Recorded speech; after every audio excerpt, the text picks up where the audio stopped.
Jannatning 8 ta darvozasi bo'lib, qiyomat kuni har darvoza oldida farishtalar turadi. Ularning yuzlari oppoq bo'lib, tabassum bilan u yerga kirayotgan mu'minlarni olqishlab, qarshilab turishadi. Jannat darvozalarining nomlari quyidagichadir. 1. Namoz darvozasi. Bundan namozni qoldirmasdan ado etganlar kiradi. 2. G'azot darvozasi. Bundan g'azot qilganlar kiradi. 3. Rayyon darvozasi. Bundan ro'zadorlar kiradi. 4. Sadaqa darvozasi. Bundan sadaqa beruvchilar kiradi.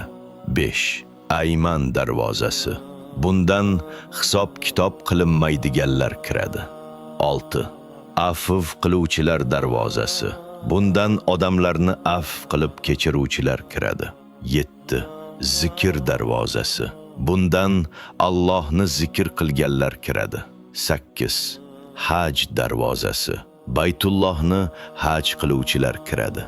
Allohim, bizlarga 8 jannat eshiklaridan kirishni nasib etgin.